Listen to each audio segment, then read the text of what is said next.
Hi, and welcome to another episode of the Tealand Knits Knitting Podcast. My name is Natasha. I'm originally from the UK, but I live on a tropical island called Sri Lanka with my husband Bob. And I've got lots to talk to you about today, so let's get cracking. First of all, I'll start off with what I'm drinking. So today I'm drinking some cinnamon tea. It's just cinnamon tea bags, really. Sri Lanka is known for its cinnamon production. It is the home of Ceylon cinnamon, which is also known as true cinnamon. So that's what I'm using at the moment, a tea bag with Ceylon cinnamon in it. And I'm using one of my favourite mugs. Oh, I don't think it's got the logo on there. Okay, it's just a Starbucks mug. But as always, my mugs have a special story. We've collected mugs really throughout our marriage, since my husband and I have been married. And usually they're from a place that tells a story or is special to us. So I'm pretty sure I got this mug in New York. I think I got it in New York, which isn't a great start because it does have a story. I either got it in New York or London, but I always wanted it because it's just like the standard Starbucks mug that they use in store, um, that you can get your drinks in. So I thought, it'd be really nice to have one of those. I love the capacity. It's got a really large capacity. I think it's heading for 500 ml. And I like a really nice big mug sometimes. And then what happened with this was that my husband, by mistake, broke it and was really upset because he knew how much I loved this mug. I would have my coffee in it every morning. And so he managed to find another one for me. And the date on this mug is 2009. So I don't know whether I got my original. I have a feeling I got my original the year after in 2010. So it may be slightly older. But it was just lovely that he replaced it for me because he knew how special it was. So we managed to find an exact replica. And I've got my Starbucks coffee mug, which I'm drinking tea out of today. And that's really hot, so I can't start on it at the moment. And I wanted to also tell you about the book that I'm reading because I'm really enjoying it so far. I haven't finished it. It is called The Lost Lights of St Kilda and it's by Elizabeth Gifford. And it's set in the late 1920s and also it's got like a dual timeline. It's also the early 1940s, so just before and just after World War II. And I really love reading books that are set around that period of history. I find the war and mainly civilian life really just fascinating around that time, and what people and communities went through. Um, but this book is particularly fascinating because it centres around the island of St Kilda, which is off the coast of Scotland. And it was inhabited until 1930. And in 1930, the government evacuated the island because there just weren't enough people there anymore to be able to maintain the self-sustainable lifestyle that they had had. And so the people didn't have enough food. They couldn't get supplies to them easily because at the time there were just boats. They couldn't get regular boats. The sea was very difficult, very stormy. And especially through the winter, they just really, really struggled. So it was very sad for the people. But in 1930, they were moved on to mainland Scotland. And this book is so lovely because it follows, it's through the eyes of a local girl, and also a boy from mainland Scotland who comes over to the island and lives there. So you've got the dual perspective. You've got got it through the eyes of a local who's grown up with those customs, those traditions, living with the sound of the birds and the cows and the sheep, the wind, the waves, that just being their life, and not really knowing that much about the outside world at that time. And then you've got the perspective of somebody who's grown up with more modern conveniences, technology, going over there and seeing what kind of life they lead and the beauty and simplicity of that life, and the real community spirit and the love that the people have for each other. So I really, really do enjoy, I am enjoying the book. Um, I love the vivid and picturesque descriptions. I love the sort of imagination of the reality of what it must have been like to live there at times. But also, it's beautiful to see that even though the people, and it's true today, even when people have little or they don't have as much in terms of material things, they can still be so happy, and in many cases, happier than those who have more. I just really love it. I'm really enjoying it. I haven't finished it yet, so I will do that this week. But yes, really enjoying that book. Something else that I really enjoyed about the Lost Lights of St Kilda is how it focuses also on the wool trade, or rather the wool, or yeah, the wool trade, because they didn't trade wool in particular on its own as a fibre, but they would sell the tartan and the tweed, rather, the tweed mainly that they would make. Um, and also, it was talking about how they would spin yarn, and how they would use it to hand knit. And so it's just really nice, woven through, no pun intended, woven through the story, is a lot of information about the sort of knitting heritage that they had on the island of St Kilda. Um, and another thing that I've really enjoyed is that I'm listening obviously to the audiobook. As I mentioned, that's how I do my most of my reading, because it helps me to concentrate on the knitting that I've got in front of me. Um, and it's got three narrators, so it's really nice for that. And they're all Scottish, and I just love the Scottish accent.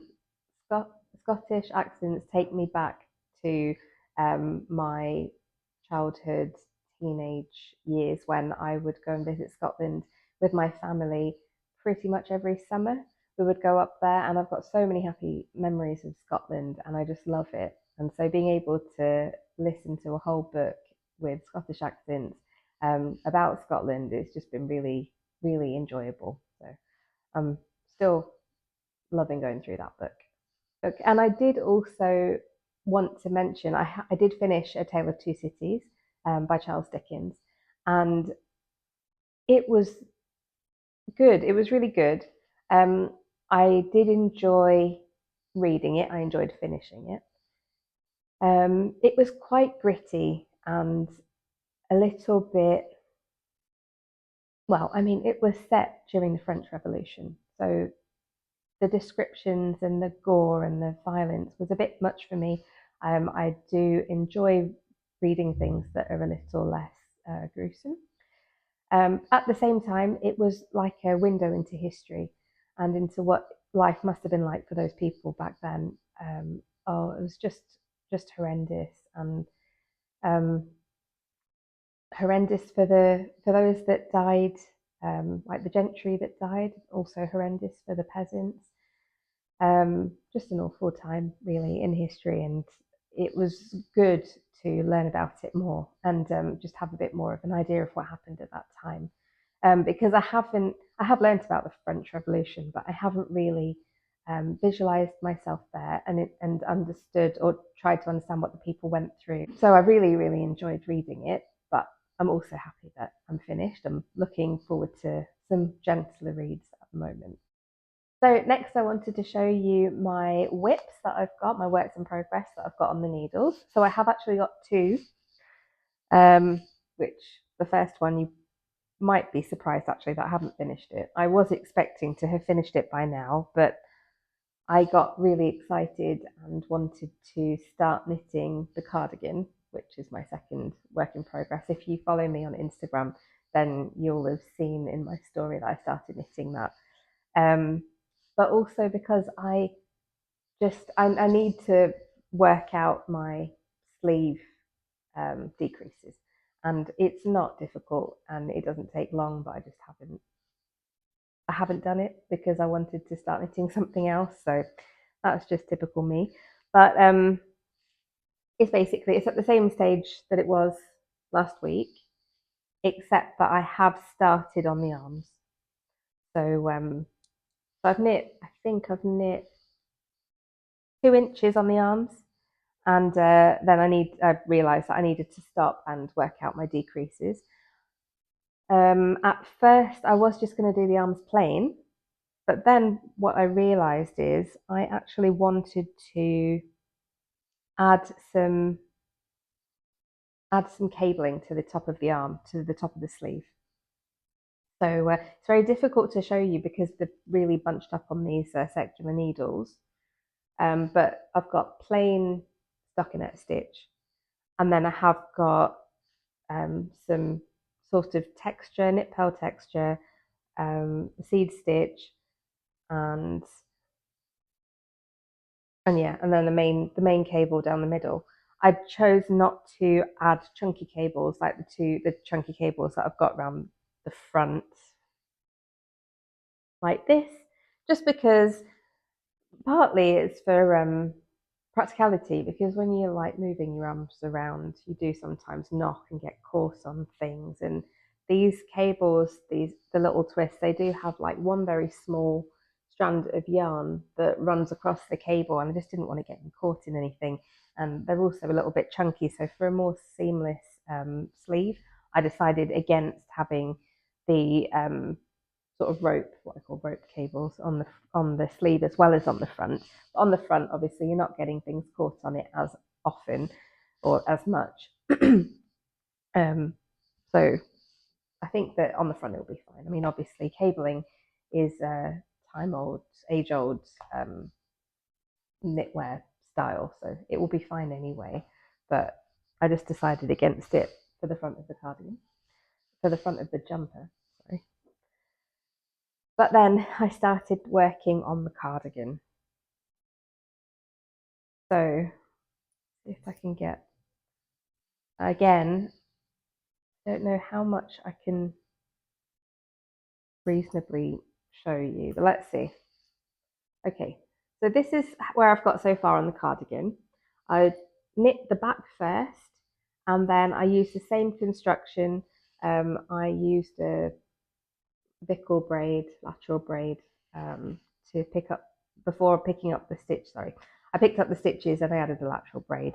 And then I knit the front. I think I knit the left front first. I don't think it actually matters too much, but I have got it in my instructions. One side first, put them on hold, and then knit the other side.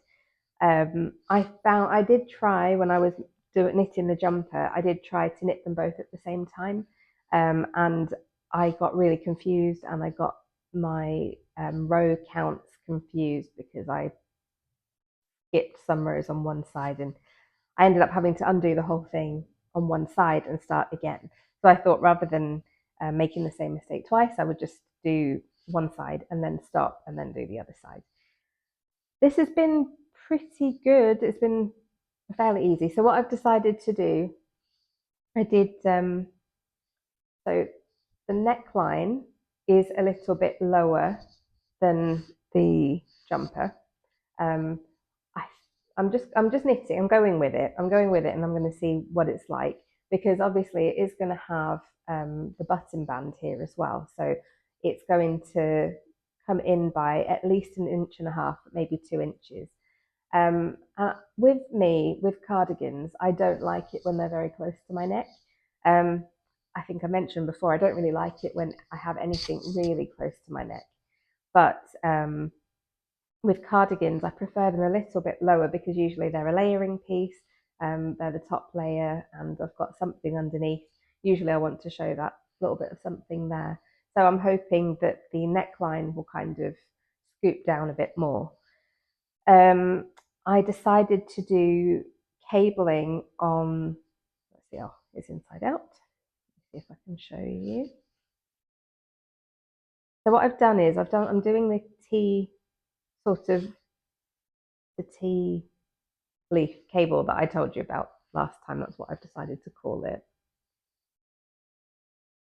It's just starting, so it's very difficult. I've got very little of it done.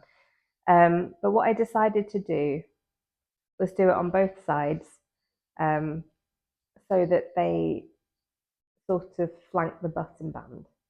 Um, and that way you've got the cable going down both sides, rather because obviously on the jumper it was just in the middle, but I'm having it go down both sides so that you've really got that little pop of cable.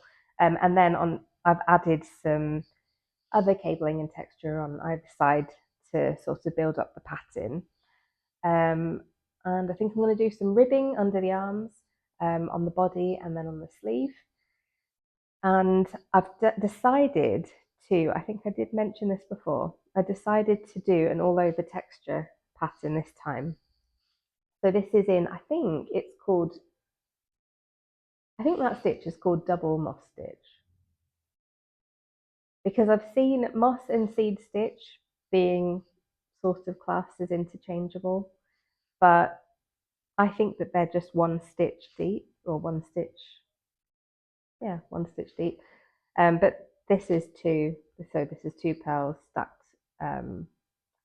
with two knits stacked on top, with two pearls stacked on top, and so on, alternating.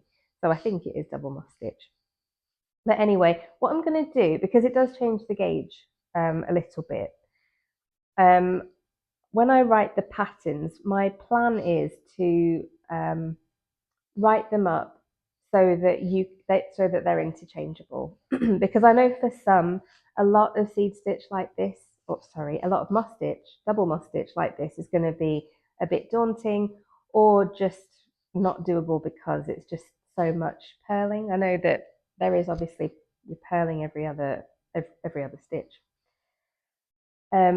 I don't mind it so much because of the way that I knit. There's not so much movement because the yarn, I'm flicking the yarn using my finger. I can just flick it back over the needle or to the front of the needle for purling. But I know that if you knit in a different way, like with throwing, it can take more work to purl. So yes, I'm planning on doing the instructions so that if you wanted to, you can just do a plain stockinette back. It does change the gauge a bit, but I'm going to be putting inches in there as well. I think if I remember correctly, the width is not actually that different, but the length is a bit different. So I I will put in length instructions. For example, knit to this many inches, like for the arm sleeve, for example, the sleeve hole, knit for 7 inches or whatever, rather than a row count, because that's easier. I find that's easier for knitting anyway. When you have the length, and then you can just get out your knitting tape measure and just measure it out yourself. So that's where I've got to on this cardigan. Happy with it so far, and now that I've got to the cabling and I've got the neck done, I'm excited to see how it looks. And I also just wanted to point out I'm very happy that this tool came.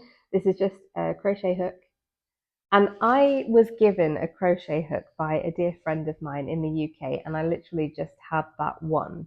And then I did go online and I just bought some off Amazon, like a set of metal crochet hooks. And can I find them? I have no idea where I've put them. They're somewhere. I'm sure that they're somewhere in our flat here, but I cannot find them anywhere. I've gone through everything. My husband's gone through everything. He's really tall. He's so I'm 5'2". He's 6'4", and sometimes he puts things in places that I can't reach on high shelves and things. Got him to take down all the boxes, look through them, just can't find them. No idea where they've gone. And I was really struggling without a crochet hook because if you've ever had to do any sort of, I don't know if you'd call it surgery, but fixing stitches in your work, um, you'll know that it is so much easier to do that with a crochet hook. So with knitting, even if you don't knit, you'll have heard of drop stitches, and that is where you're knitting along and then you miss one stitch, you slide it off the needle, you don't notice, and then you knit the next stitch and you go all the way around. And then you get back to your work and you realize that this stitch has now fallen down 2 or 3 or more rows, and you've got these strands of yarn and this loop that's all the way down here. And now you need to pick up all of those loops again from the yarn and put them back on your needles. That is very possible. It's not very difficult to do, but it's much easier to do it if you've got a crochet hook. So I ordered some on AliExpress, and they arrived yesterday, a couple of days ago. I was just so happy, so happy to have them. Because what I ended up doing, I just wanted to tell you about this. So the underarm stitches, I did choose to do some ribbing on them, but I had done it in a where it wasn't parallel. So it was like knit, purl, knit, purl, knit, purl, and then you started the seed stitch pattern again. But I don't really like that. I would like it to be sandwiched between 2 knit stitches. So really I'd want 4 sets of knit stitches and 3 sets of purl stitches as the ribbing. So I went through and I undid, like I dropped the stitches intentionally, and then I got my crochet hook and I picked them all up again. And so then that way, this is looking a lot more acceptable to me now. And then I also decided to do 2 purl edges on either side, just to sort of demarcate the pattern, the seed stitch pattern, the ribbing, and then the front the front panel of the knitting.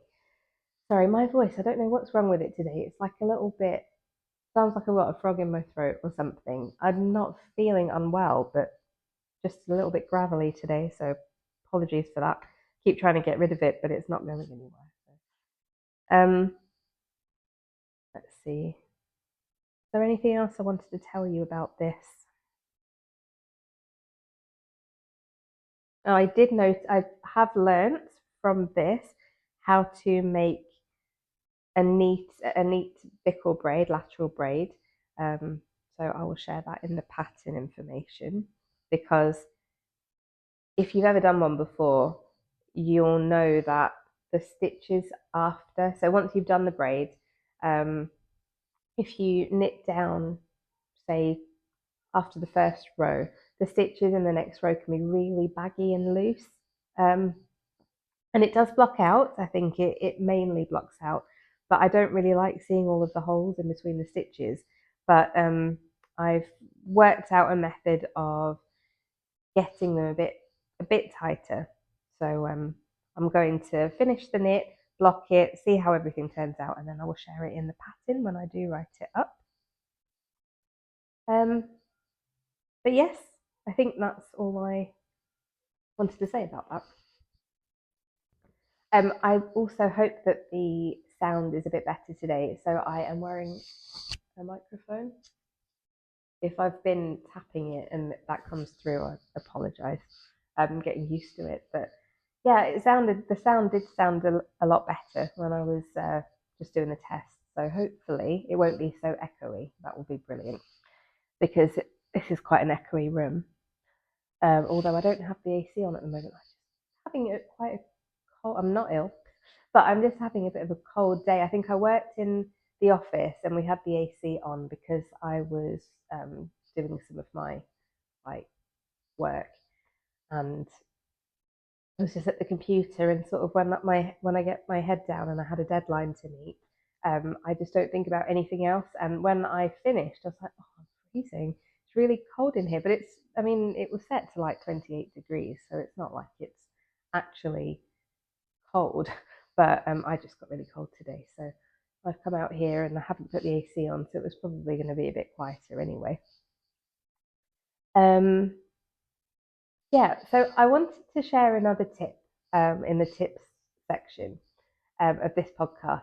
So I've been asked, and I know that when I was a new knitter starting out and I wanted to start knitting patterns, how to substitute yarn in a pattern from the suggested yarn that the designer used. So I actually really wanted to talk about this because I don't think I have ever used the suggested yarn in a pattern. Usually because it's been really difficult to find, like we couldn't get it easily in the UK, or it was really expensive for the amount of knitting that I'd need to do for the amount of yarn that I'd need to buy. Um, and also because I was sort of just starting out at the time, I wanted to knit a lot. So in order to do that, I needed to buy yarn that was a little bit more cost effective so that I could knit a lot of patterns. Because I have become quite a fast knitter, and knitting speed doesn't really matter. Obviously, there are times when if you've got like gifts that you're making, or if you've got lots of patterns that you want to knit, you've got garments that you want to have for a certain season. Obviously, you want to knit them quickly. If you're just chugging away on your knitting and you've got it as your hobby and you're not that stressed about it, then knitting speed doesn't matter. But I just happen to knit quite quickly now. So I was able to knit lots of patterns, and I had the time then as well. So I would buy yarn that was more cost effective, that would suit the pattern, and I've had excellent results. So I wanted to share that with you.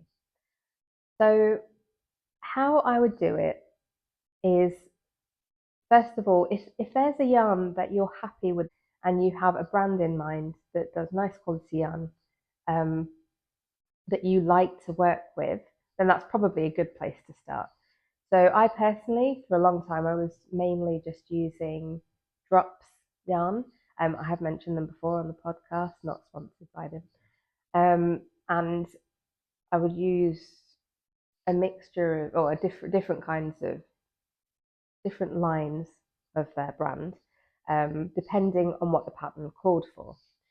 So the next thing that I would suggest is read the pattern carefully, or if you haven't decided to buy the pattern yet, go onto the pattern information. So for example, on Ravelry, if you're buying a pattern, or on Etsy, the designer will usually give you the quantity of yarn that you'll need, the yarn itself, how many yards or meters are in a ball or a skein of yarn, um, and yes, how much yarn you will need for the size that you want to knit, and also the needle size, the recommended needle size. So I would say when you look at the ball band on your ball of yarn, you can pretty much ignore the needle size, the suggested needle size on there, because unless you are going to knit something sort of off the top of your head and you just want somewhere to start, you're probably going to be using a needle size similar to the designer's recommendation.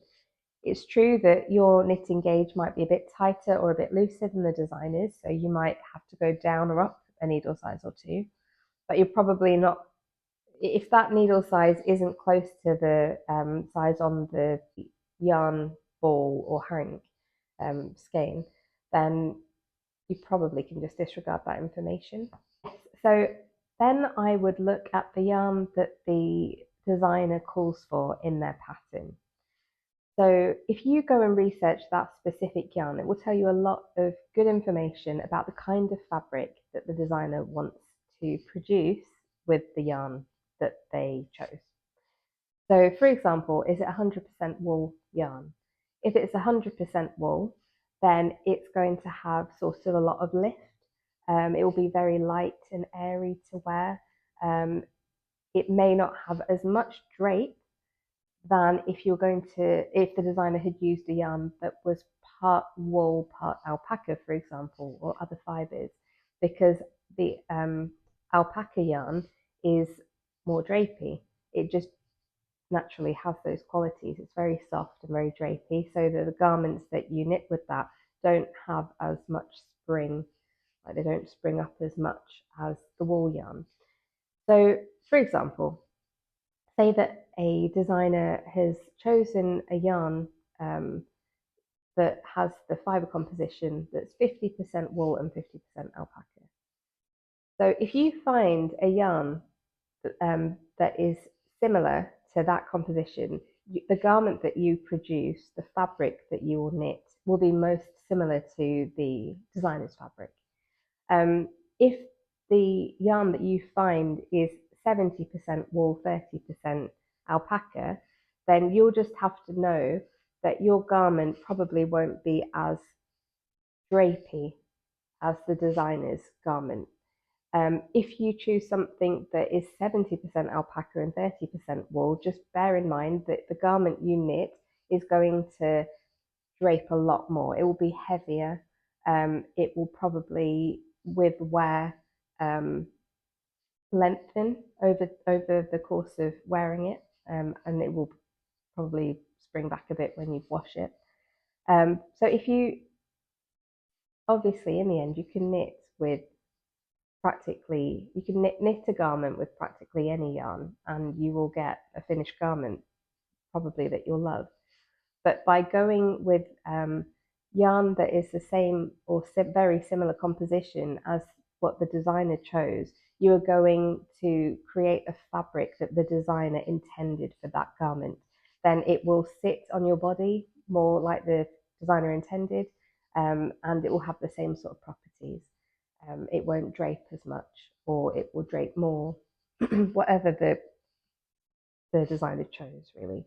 And so when you're trying to closely follow a pattern, that is partly what you're going for, is trying to knit the same kind of fabric the designer was going for.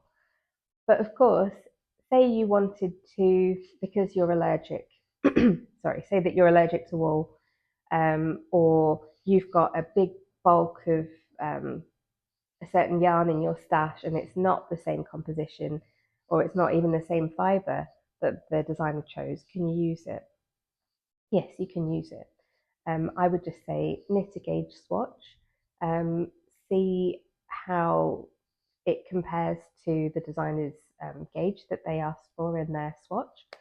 And also just be aware that it's not going to behave in exactly the same way. It might not sit on you in exactly the same way as it does on the pictures that you see on Ravelry or wherever the designer has most of their images. And that's fine. If you're happy with that, then go ahead and knit with another fibre. Just be aware some fibres are a lot heavier and they do wear in a very different way. So for example, cotton, if you have 100 grams of cotton DK yarn and 100 grams of wool DK yarn, the wool will have more yards or meters in it because it is a much lighter weight fabric. If you have cotton, it will have fewer yards because it's heavier. And it also means that when you knit the garment, obviously because cotton is heavier, your garment will droop, it will hang more. It will be nice and cool in comparison to wool, but it will hang on your body a bit more because the weight of the cotton garment itself will pull it down. So you'll just need to bear that in mind. But yes, so I'd recommend looking up the recommended yarn that the designer has put forward in their pattern. I'd also look on Ravelry. So I know that I always talk about Ravelry, but it is just such a treasure trove of information when it comes to knitted garments. Because so many knitters will go and post their pictures of their finished garments on Ravelry, and they'll also post really helpful information as notes to themselves or notes to others about the fiber content, the yarn that they use, the needle sizes that they use, the tension issues, the gauge issues, what colours work well together, what stitch patterns work well together in a certain yarn. Yeah, it's just a treasure trove. So I really recommend it. So go on Ravelry, go to the pattern that you want to knit, and then go to the projects page, and that will show you all of the projects that people have knit, and most of them will have photos. And you can go and have a look through their notes. You can do a search. So I usually will filter the search by the brand of yarn, for example, the brand and line of yarn that I want to use. And you can see other people that have knit in that same yarn if it's a popular pattern and lots have knit it. If you can't find that particular yarn in all the projects, that's fine. Maybe you can see other people who have knit with the same yarn composition as you've got. So for example, if you've got 100% acrylic yarn, has somebody else knit the garment in 100% acrylic yarn, even if it's a different brand? If you've got 100% wool yarn and the designer called for 30% alpaca, if someone's knit it with just wool, are there any changes that they made to the garment to make it sit better or be the right length while they were wearing it? Did they knit it longer, for example, so that even though it bounced up, it would stay at the right level? So you can see all of that information on the projects page on Ravelry. Let me see if I can just give you a little demonstration on how you could look for that.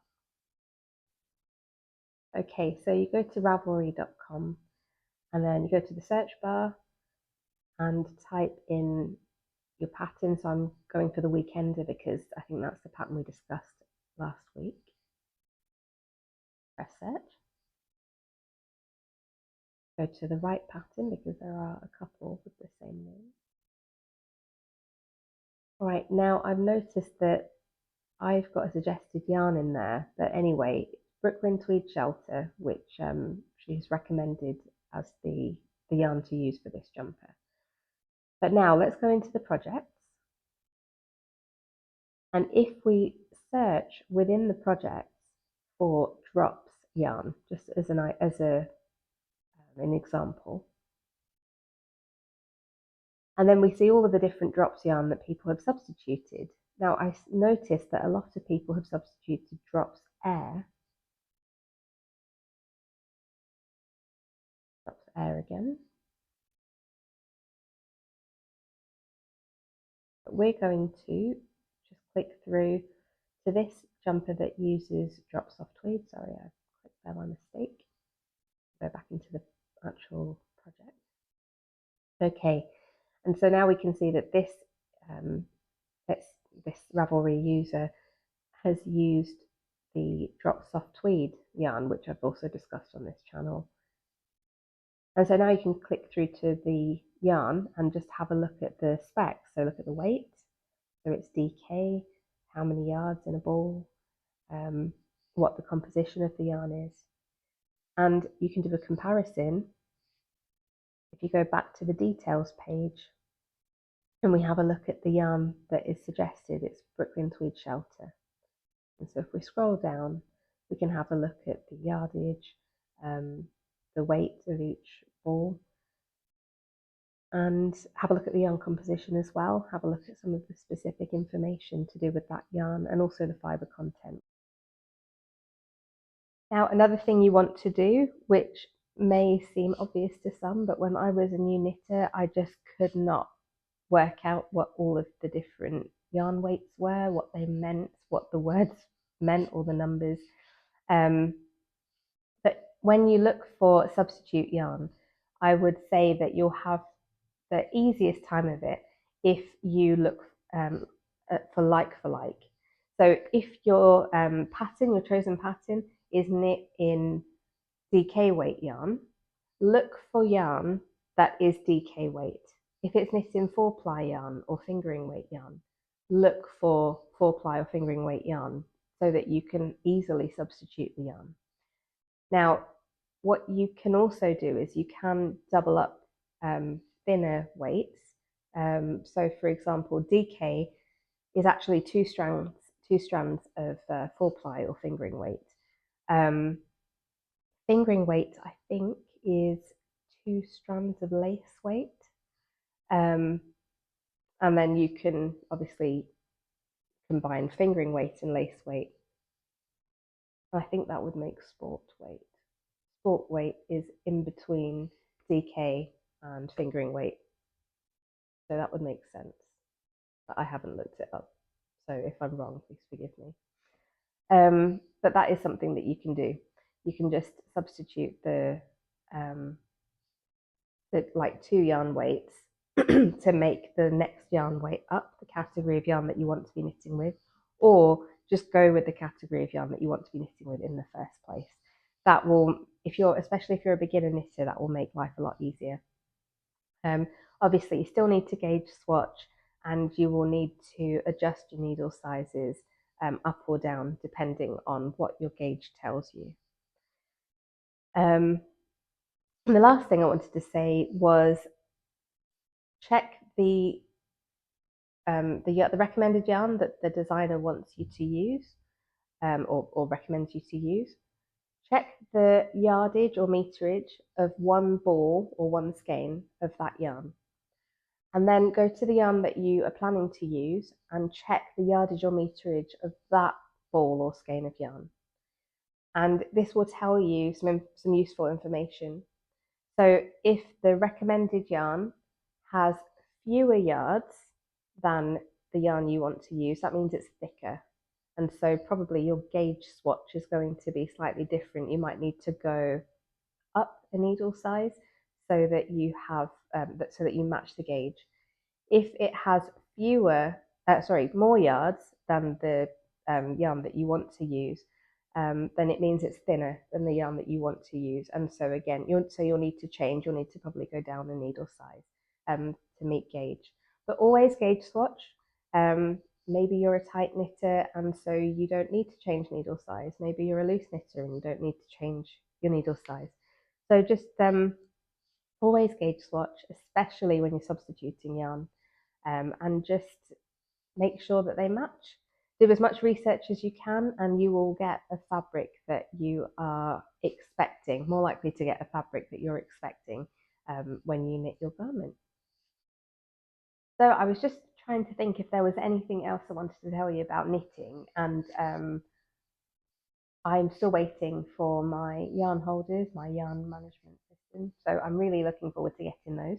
They have entered the country. They have cleared customs, so I should be getting them in the next few days. So hopefully I'll have them to share with you on next week's podcast. But I'm really excited to get those. But otherwise, I think that's it from me for the knitting. I think I'm planning on this week probably will end up knitting a bit more on my cardigan. I really, really want to finish the sleeves on the jumper, but we'll see where my concentration takes me. Because I think once I've done most of the body, when I can see the cable pattern forming on the cardigan, I'll feel a lot happier with it. I'm also looking at a way of picking up the neckband stitches at the button band stitches, so that it's not as tedious as it can be when you just have to go through and pick up and make sure you pick up enough stitches as well. I'm trying to see if there's a way that I can make that process a little bit easier, because I don't enjoy, I don't mind picking up stitches, especially if it's like under 50, but if you're going to do the whole button band, yes, I'm going to see if I can find a way to make that a little less intense and a little less intimidating. I have some ideas, so I'm going to test them out once I finish the body, of course, and I'll see. But yes, that's what my plans are for the rest of the week. And now I just wanted to finish up by showing you a little more about Sri Lanka, this lovely island that we live on.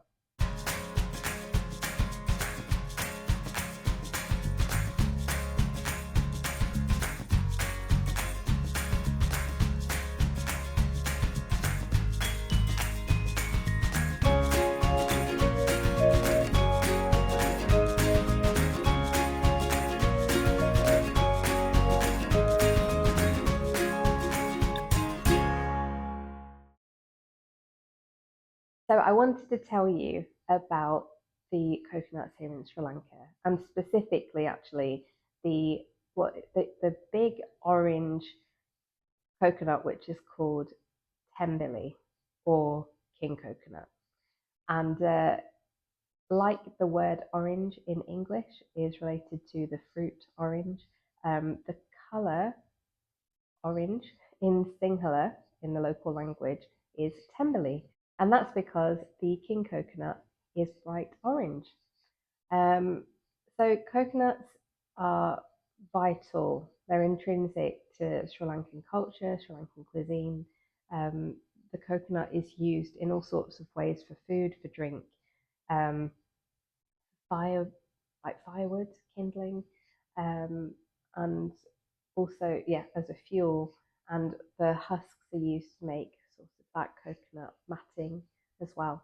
Sri Lanka has factories that make those and export them. But the Temberley, the king coconut, that's what I really wanted to talk about because this drinking coconut is incredible. Okay. I don't think they have Um, so what you'll see is when you go out somewhere where they've just picked the coconut off the trees, or they have maybe like a branch of coconuts available for you to buy. The man will cut off the top of the coconut with a machete, and it, he will then expose like the layer just underneath, and then he'll like cut a little hole in it so that you're able to drink out of it. And then, if you stay long enough by his cart after you've drunk your coconut, what he'll do is he'll cut the side off of your coconut, just like a little oval piece off the side, and then he'll cut the coconut in half. And using your spoon, which is what he's just fashioned out of the coconut for you, you can then dig out a jelly, a thin jelly that is on the inside, and the taste of that is just delicious. Um, Often it's quite sweet, and I don't really know if there's anything to compare it to. It's much softer than like a lychee, for example, um, and it's not as gelatinous, and it doesn't have as much bite to it, I wouldn't say, as actual jelly or jello, that I think we call it in the US. Um, but yeah, it's got a lovely flavour, and the younger the coconut, the thinner the jelly. The more mature the coconut, the thicker and sweeter the jelly as well. And also, the more mature the coconut, the sweeter the coconut water is. These coconuts are quite different. They vary in size and they vary in colour. But I'm going to show you a picture of my husband holding a coconut, which he probably is not going to thank me for. But these were the biggest coconuts we have ever received, ever bought, ever drunk out of. They were just huge. Um, so I'll cut to that picture. Sorry, Bob.